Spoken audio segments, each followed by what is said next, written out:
Leadership Development Initiative. My name is Allison Friedman, and I am with OJJDP's National Training and Technical Assistance Center.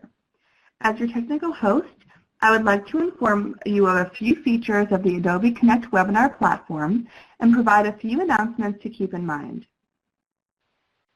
For those wishing to download a copy of the PowerPoint slides and a copy of the grant solicitation notice, as well as other important documents, you may do so by locating the handouts pod located at the top right of your screen. Click on the name of the file and then click the download button. Although presenters may not have an opportunity to address all of the questions posed during today's event, time permits. Please type your questions into the chat pod as they arise. Questions that are not able to be answered will be addressed via an FAQ document posted with the archive of this webinar. For those of you participating in today's webinar as a group, please take a minute and help us count. Go to the group participation count window and type in the total number of additional people in the room with you today. If you are viewing alone, there is no need to type anything into the chat pod at this time. Finally, this event will be archived in approximately 3 weeks on OJJDP's online university at www.ojjdpou.org. Again, thank you for joining us today. At this time, I'll now turn it over to today's presenter, Kara Mcdonough from OJJDP, to begin today's meeting. Good afternoon or good morning. This is Kara Mcdonough, and I work here at the Office of Juvenile Justice and Delinquency Prevention, also known as OJJDP. Our webinar today is focused on the National Intertribal Youth Leadership Development Initiative solicitation, which is due June 29th of 2017. The project is managed out of our Youth Development Prevention and Safety Division in OJJDP. Other tribal programs that are managed from the YDPS division include the Tribal Youth Training and Technical Assistance Center, and the Tribal Youth Program and Juvenile Healing to Wellness Court Grant Programs.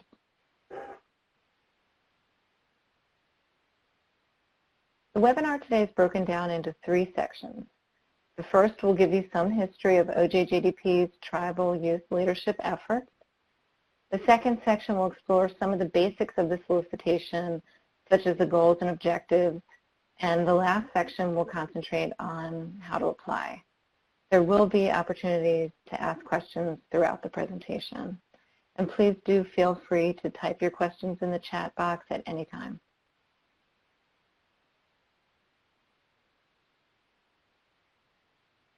The purpose of this webinar is to provide an opportunity to learn more about the initiative and about what OJJDP is looking for in applications to this program, and to give interested applicants a chance to ask questions.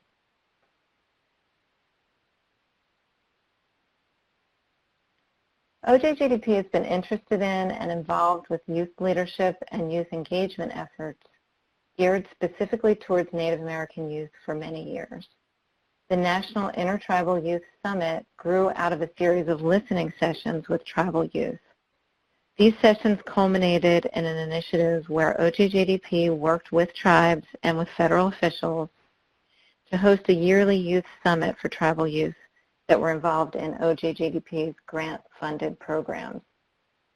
These summits were held in New Mexico and in Bethesda, Maryland, and brought together youth from across the country for a week-long summit where they attended breakout sessions with their peers and with tribal and federal leaders to express concerns, voice opinions and recommendations, and convey hopes for their communities and their future. There's information accessible online about the summits that occurred from 2009 to 2012. The links on the slide shown here are to 2 different public service announcement videos that were created with youth at the National Intertribal Youth Summit. They can be found on the DOJ website.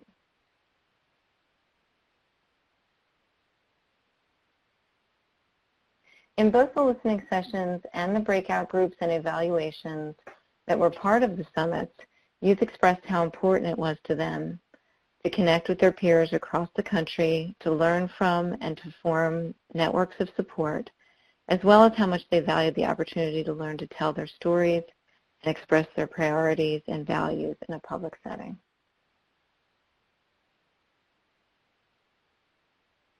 In 2013, OJJDP released the first incarnation of the National Intertribal Youth Leadership Development Initiative Solicitation, which expanded the work of the summits into a more comprehensive, longer-term program that seeks to provide more young people opportunities for training, support, and action.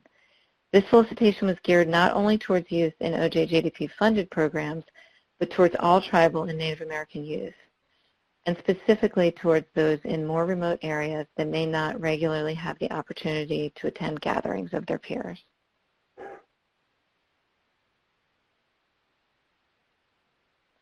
The Today's Native Leaders Program, which is the name given by youth leaders to the initiative funded in 2013, was integrally involved with the 2015 White House Tribal Youth Gathering, which hosted over 1,000 youth in a one-day event in which they spoke directly to federal officials at the highest levels of government and were addressed by First Lady Michelle Obama.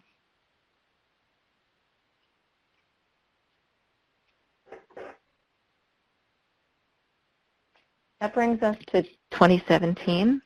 OJJDP has now issued a new solicitation for the initiative.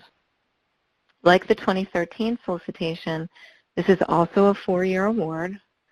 The award is for a maximum of $850,000 for that 4-year period, and all applications are due by 11:59 p.m. on June 29th.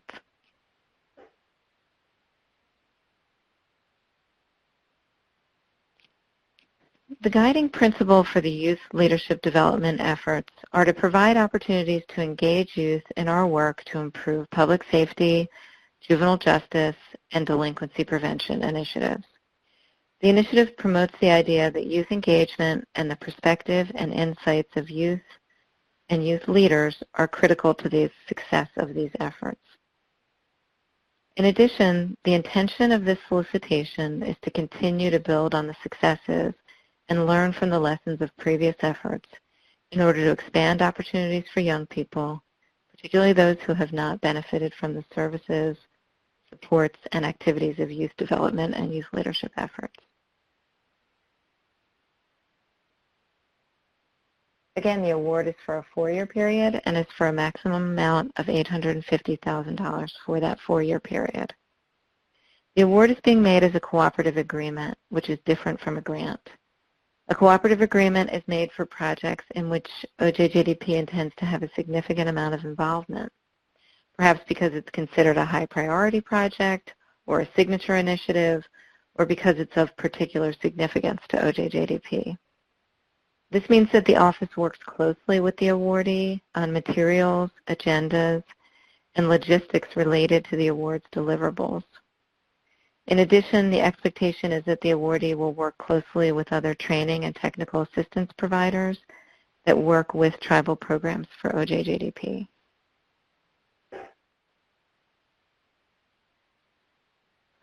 The following entities listed in this slide are all eligible to apply for this award: federally recognized Indian tribal governments, states including territories, units of local government, nonprofit organizations, for-profit organizations, and institutes of higher education.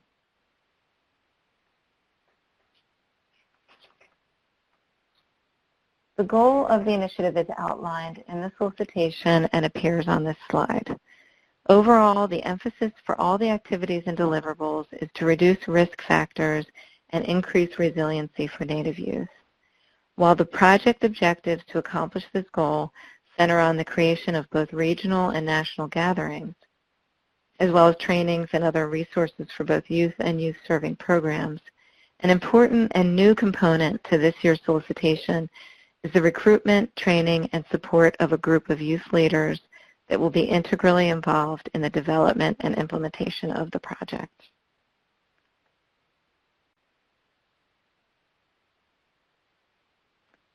The objectives for the initiative start on page 5 of the solicitation and should be carefully reviewed. There are a number of objectives related to the goal discussed in the previous slide. They include, as mentioned previously, the recruitment, training, and support of a diverse group of youth leaders that will assist in guiding the project and in ensuring its content and process is youth-centered.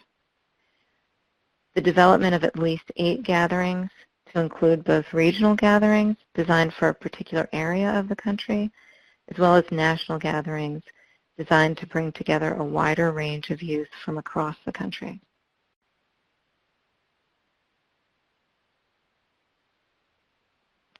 Other objectives for this initiative include the coordination of an ongoing work group that can assist in bringing knowledge and expertise that will inform program content and that will be a resource and ongoing support for the project participants. To ensure that the project will maintain a primary focus on youth development. To provide significant follow-up in the form of ongoing resources to assist youth and youth-serving programs that have participated in the training to implement their plans for positive social action, to decrease juvenile delinquency and improve juvenile justice system response. To develop a communication strategy to promote the achievements of youth leaders and to assist them in amplifying their contributions.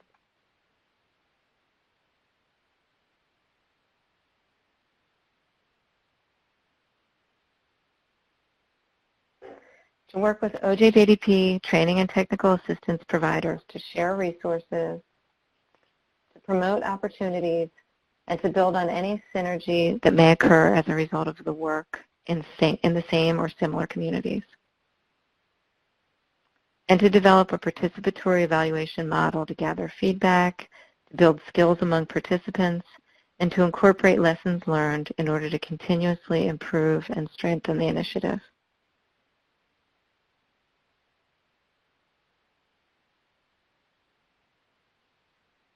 I'm just going to pause here for any questions you might have so far. Do we have any questions yet in the chat box?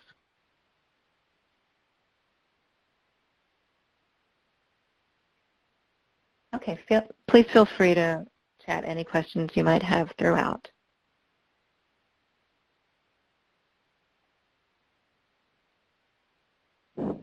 So the deliverables for this cooperative agreement are outlined on page 6 and 7 of the solicitation and are directly related to the objectives that we just went over. Because this is a cooperative agreement, OJJDP will review and approve major work plans, changes to plans, and key decisions pertaining to the project. OJJDP will also review and approve major documents and materials and will provide guidance in project planning meetings and sponsored training events. Again, that's somewhat different than a grant in which the goals and objectives are laid out, and OJJDP monitors the progress based on your semi-annual progress reports. This is a cooperative agreement in which your program manager will be collaborating with you on a very regular basis in regards to these deliverables. So the deliverables include an annual work plan and timeline, items related to the group of youth leaders, such as the application process, the curriculum, agreements and contracts related to that group. Also materials related to the gatherings associated with this project. This includes agendas, outreach plans, logistical information. Also, conference cost approval forms submitted in advance of each event, and we'll go over a little bit more about the conference cost approval a little bit later in the webinar. In addition, deliverables include materials related to the ongoing work group or focus group.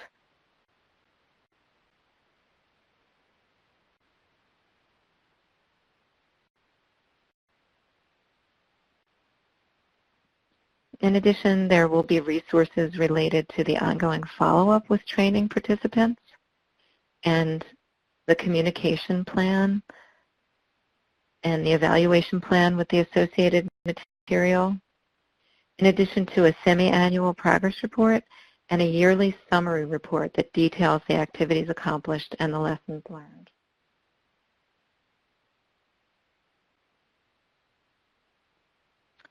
This award will be considered a training and technical assistance provider for OJJDP. As such, the provider will be considered to be part of our contingent of providers that work with various programs across OJJDP. This award requires that the provider work with NTTAC, who is hosting this webinar, an organization that coordinates the training and technical assistance resources across our office, as well as the specific tribal training and technical assistance providers throughout OJJDP and OJP. In addition, there are a set of standards for all materials that are developed with OJJDP funds. The link is included here for your review, and this award will be subject to the standards outlined at the link shown.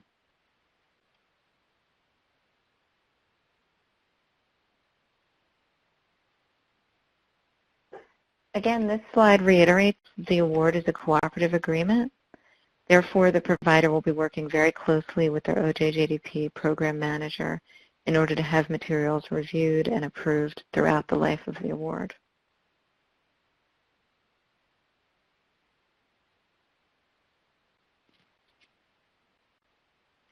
One of the important things to note about this award is that there will be a significant amount of conference cost approvals that will need to be obtained throughout the life of your award. This means that even when the application and budget are approved to hold events, trainings, or conferences, there is still an additional step, which is an added layer of scrutiny that is involved with costs related to conferences. On the bottom of page 10 of the solicitation and on this slide, you'll find a link to more information on the process of submitting and receiving conference cost approval. It is highly suggested that you review the information contained in the link prior to submitting an application. You'll need to understand this information in order to build a reasonable timeline for your award and in order to really understand, the kinds of processes that are going to apply to award of this type.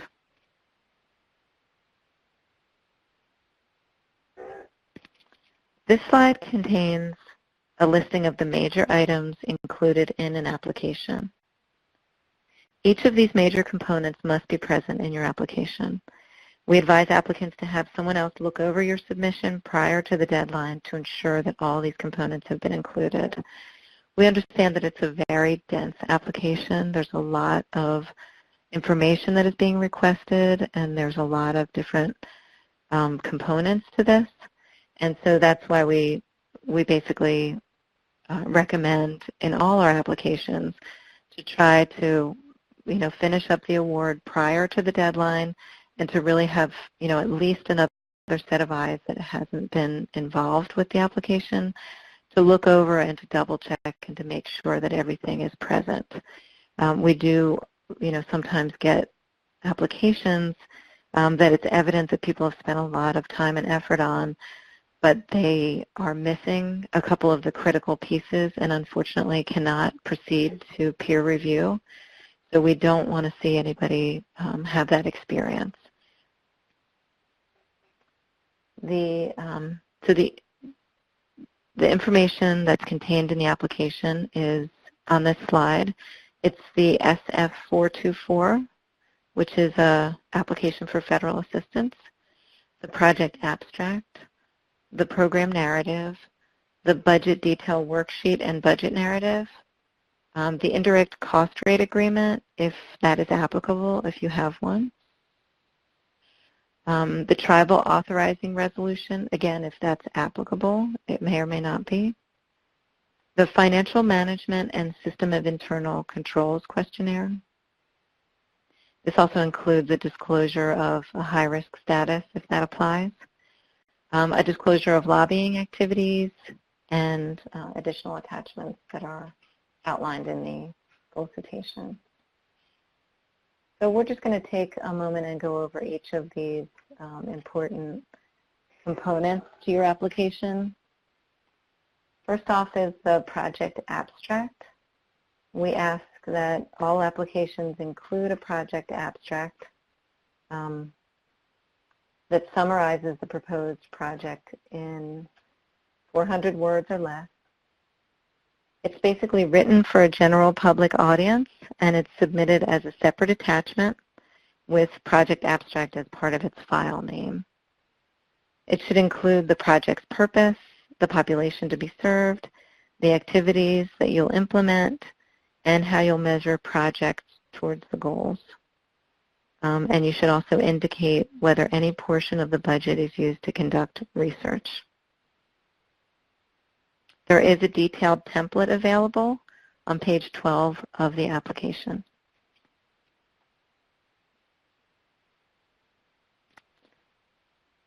The next part is the program narrative, which is an extremely important part of your application. It is a 30-page limit, and it has quite a few things that must be included. A statement of the problem, goals, objectives, and performance measures, the project design and implementation, which includes a logic model and timeline, and the capabilities and competencies. For the statement of the problem, you should use data to provide evidence that the problem exists. You should demonstrate the size and scope of the problem and document the effects of the problem on the target population and the larger community. While we expect that applicants will review the research literature for relevant studies, you should also explore whether unpublished local sources of research or evaluation data are available to include in your statement of the problem. For the goals, objectives, and performance measures, again, you should review really carefully the goals, objectives, and deliverables outlined in pages 5 to 7. You should explain how the program will accomplish its goals, and your objectives should be clearly linked to the problem identified in the preceding section and should be measurable.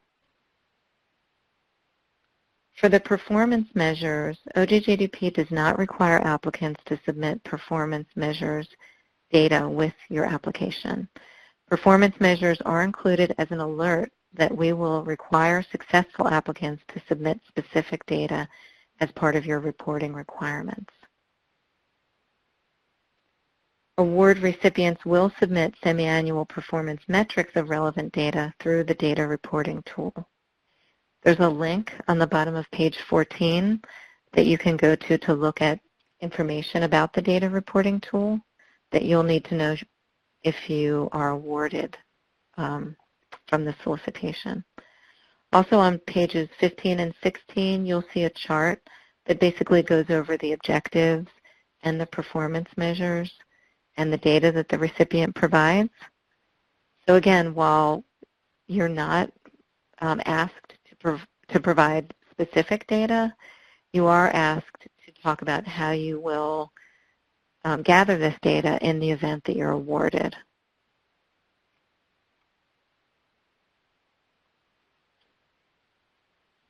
The project design and implementation. You should detail how the project will operate throughout the funding period and describe the strategies that you will use to achieve the goals and objectives identified in the previous section. While the goals and objectives and the deliverables are laid out, it's obviously up to each of the applicants to bring their own expertise and their own creative knowledge and understanding to the accomplishment of these goals and objectives. And that's what we're looking for here in the project design and implementation section of this solicitation. You should include a logic model that graphically illustrates how the performance measures are related to the project's problems, goals, objectives, and design. There is a sample logic model that you can click on the link to and review. And we also ask that you include a timeline with this. So it should be a realistic timeline or milestone chart that indicates the major tasks associated with the goals and objectives of the project, assigns responsibility for each, and plots completion of each task by month or quarter. You should submit the timeline as a separate attachment And on receipt of the award, the recipient will work with OJJDP to revise the timeline based on training and technical assistance that we will provide. Another extremely important part of the program narrative is the capabilities and competencies section.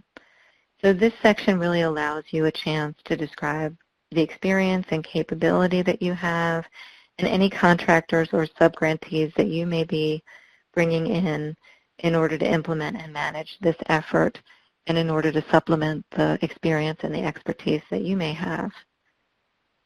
You should definitely highlight any previous experience implementing projects of similar design or magnitude, and experience and capability and capacity to manage subawards, including details on your system for fiscal accountability.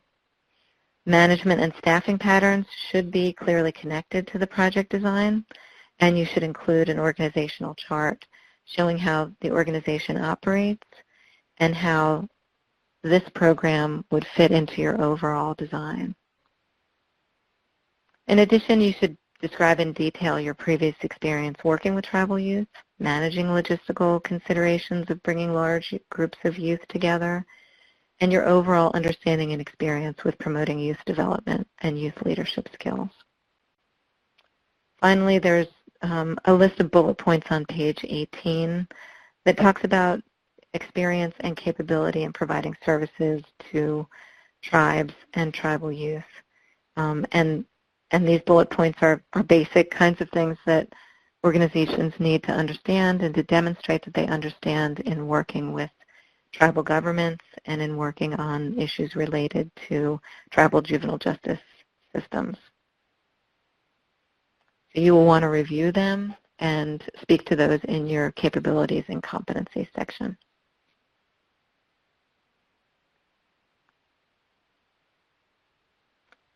In addition, if you are submitting a joint application, you should provide signed and dated letters of support or memorandum of understanding for all key partners.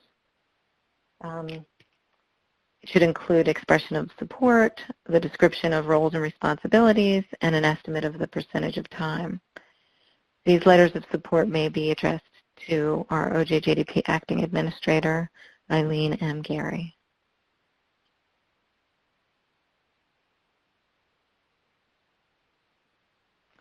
So the budget and associated documentation is also an important part, and it's a critical piece of your application. If the narrative or the budget and associated documentation, which is the detail worksheet and the narrative, are not included with your application, it will not move to peer review.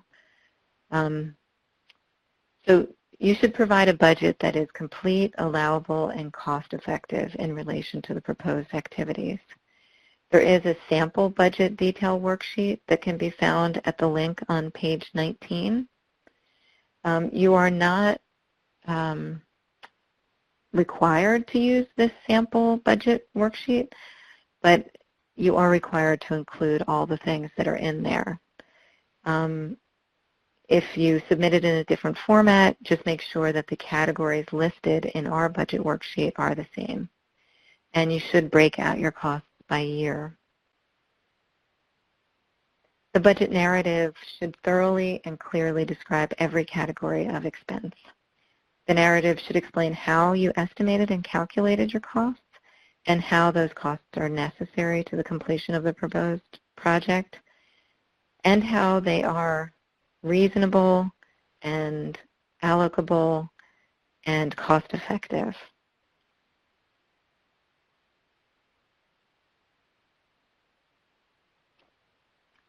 In addition, you should include information on proposed subawards, if there are any, and proposed procurement contracts, if you have any.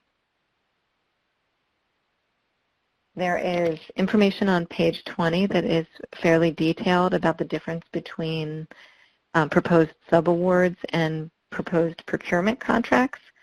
They basically have fairly different rules that guide how they work, just depending on whether it's a subaward or a procurement contract. So you'll want to review that and address that in your budget and the associated documentation.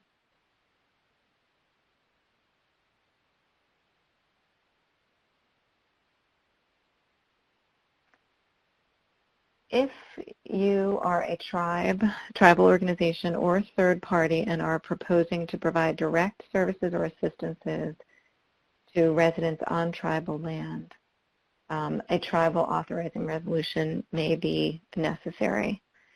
If this is applicable, this should be fully executed, a signed copy of a legal appropriate documentation consistent with the applicable tribe's governance structure. And it should, at a minimum, submit an unsigned draft version of such legal documentation as part of your application. If selected for funding, OJP will make use of and access to award funds contingent on receipt of the fully executed legal documentation.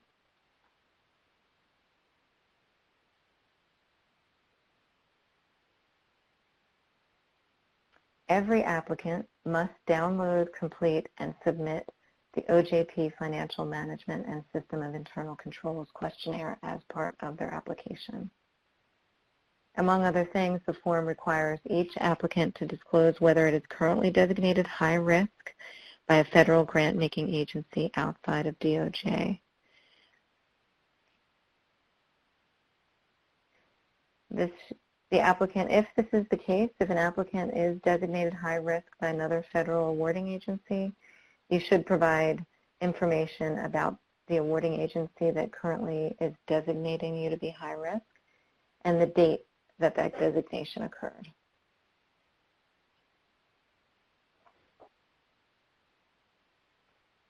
Another form is the disclosure of lobbying activities. Each applicant must complete and submit the information. There is a link. You can download it, fill it in, and then upload it into your application.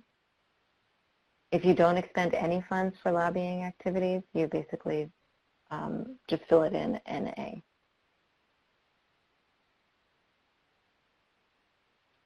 Additional attachments are disclosure of pending applications.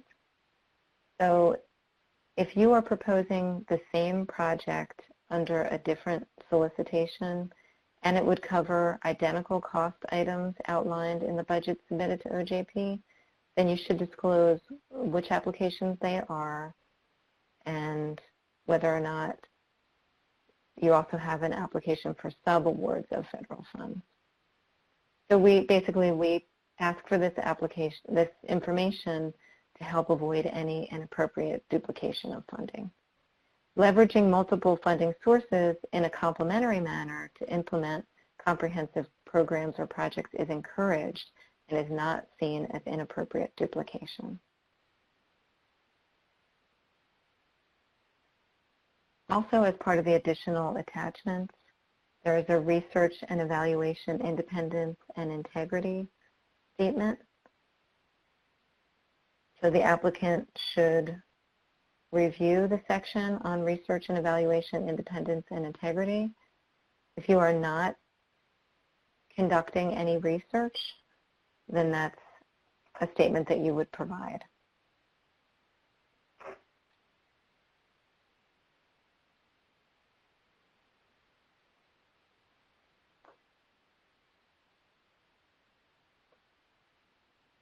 So this is a section on how to apply for the solicitation. You can register and submit applications through grants.gov. The 2 bullet points here, acquiring a DUNS number and registering with the SAM, they both take quite a significant amount of time prior to submitting your application. So you will want to make sure that you register several weeks before the application submission deadline at least. This is for if you do not already have a registration with grants.gov, there's a processing delay that can occur.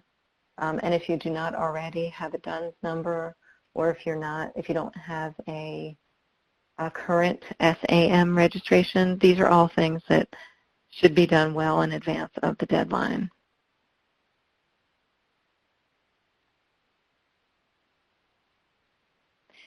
In addition, you'll need to acquire an AOR profile complete an AOR profile on grants.gov. And for more information about the registration process, there's several different links in the middle of page 28 of the solicitation that will take you directly to that.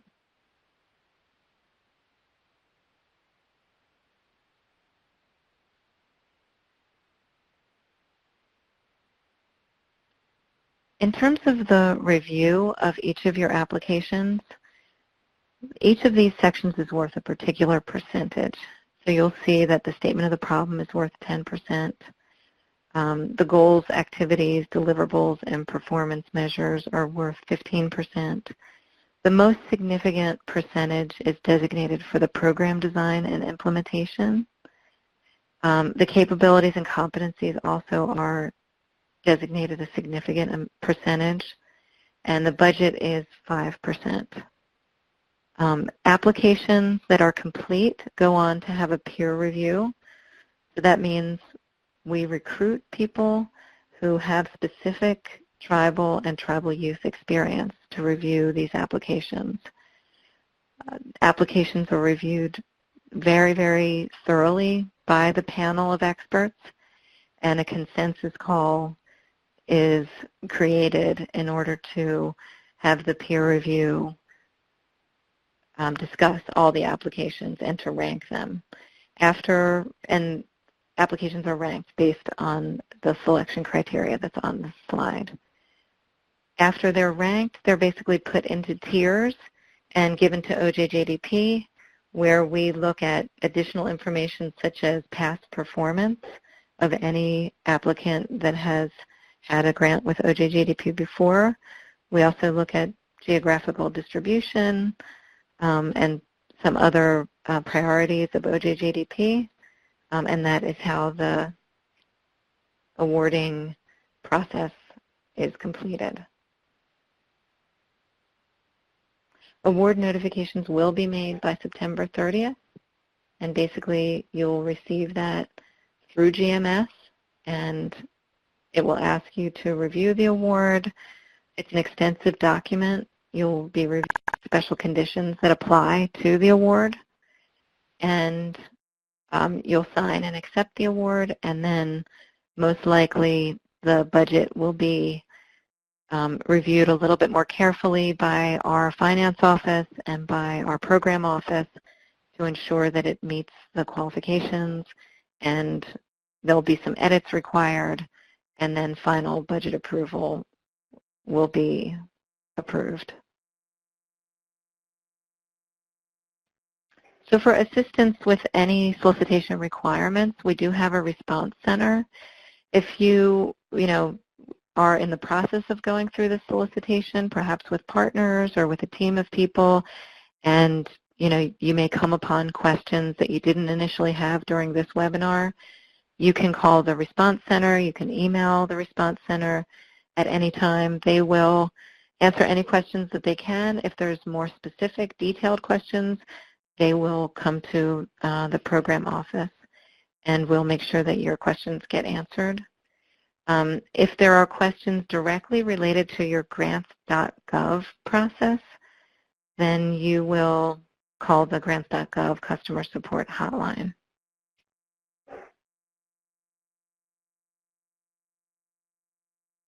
So I'm going to end there and leave some time for questions. I think it looks like we have some questions. Adam, could you, or Allison, can you read those to me?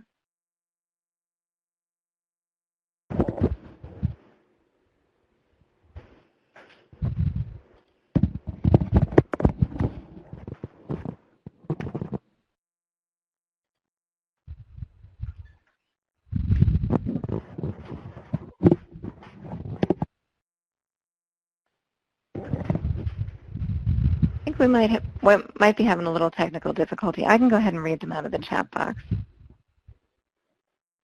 So it looks like one of the questions that's coming in is, what is the estimated time frame from submitting costs and conference expenses to them being approved? I just want to make sure we account for the process in a planning timeline. That's a great question, Mia. And I would highly recommend that you take a look at the information in the link. But in general, for trainings or gatherings that cost under $100,000, it's a 90-day timeline where you have to have it submitted. So it has to be complete and thorough and contain all the information that's asked for in the form, which is quite a lot of information. It's very specific. It really asks you to break down the time that is spent by the different planners. It asks you to give several different estimates for any hotels and for any kinds of AV costs. So there's quite a lot of really specific kinds of rules that guide conference costs. So it has to be in and complete within 90 days if the event costs $100,000 or less. If it's an event that costs more than that, then it has to be in within 120 days. So that basically means that in order to get that complete within that time frame, you need to start working on it, probably several months in advance of that. I hope that answers your question. If there's any, details that you want to clarify, or if I didn't answer it completely, please do feel free to type in that chat box so we can have a little bit of a dialogue.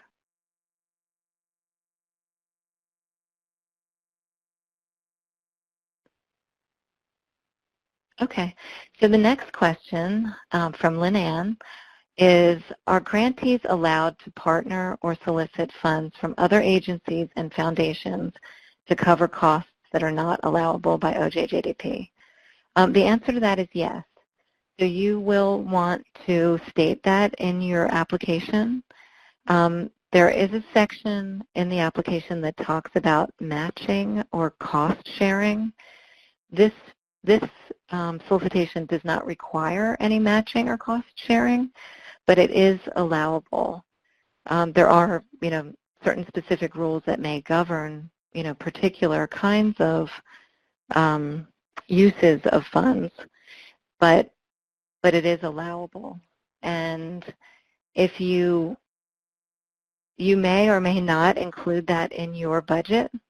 If you include the non-federal funds in your budget, then you should know that that they'll be subject to kind of federal oversight. So you don't have to include those in your budget, but you can, make reference to them in your narrative, your budget narrative, to say, these are the plans that we have, and this is how we're planning to cover costs that are not allowable through OJJDP.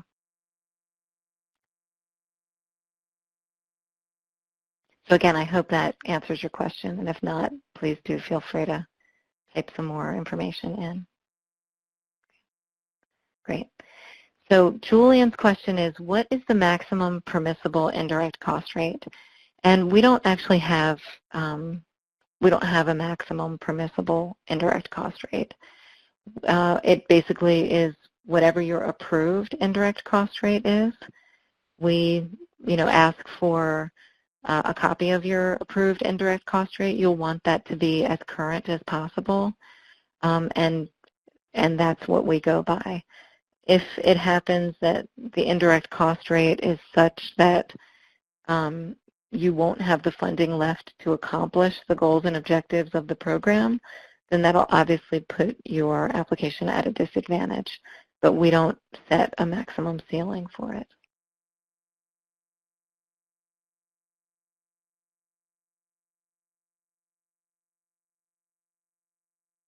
Great. So is there any other questions that you might have?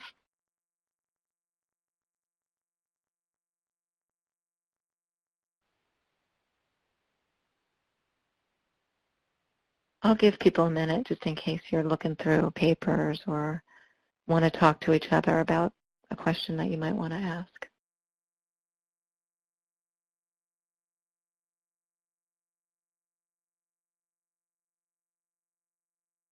I think one of the things that we stress in all our applications and in the webinars that we do for those that are applying is just to be, to the maximum extent possible, to be very careful about the deadline. So if it's at all possible to submit prior to the deadline, it's really the safest thing to do.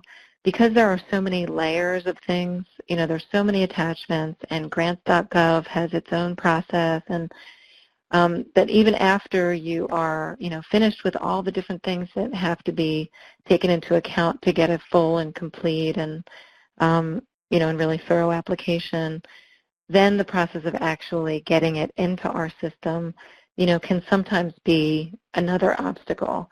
And we definitely have had instances where people have run into technical difficulties, either on their end or on our end, and, you know, miss the deadline sometimes even by just a few minutes, or, you know, have just caused themselves, you know, and their team so much stress. So we know that, you know, you all have lots of things going on, but to the extent that you possibly can, if you can try to get it in advance, it'll serve you really well. If you have multiple versions of an application that you're working with, just know that whatever the most current version that's in GMS at 11:59 on July 29th, that's the version that we'll look at.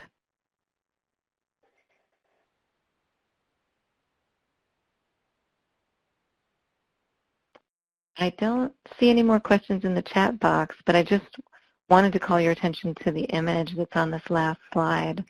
This was actually during one of our youth summits back in 2012, and this was a young man who was asking a question and really educating our Assistant Attorney General about some of what he encounters on his tribe and some of the ways that the federal government makes things more difficult for those that are trying to start youth programs, and he was really made quite an impression. So I wanted to include this image as just a kind of an example of some of the good work that's being done out of this program.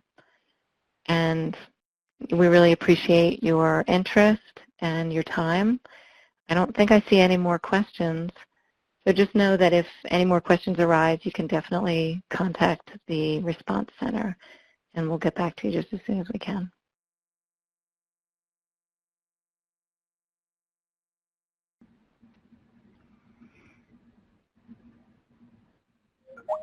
Thank you, Kara. This was a great meeting. We just have a few brief reminders before we close today. The meeting will be archived on OJJDP's online university in approximately 3 weeks. For more information, please contact NTTAC or OJJDP with questions. Thank you again for joining us today, and have a great afternoon. Thank you.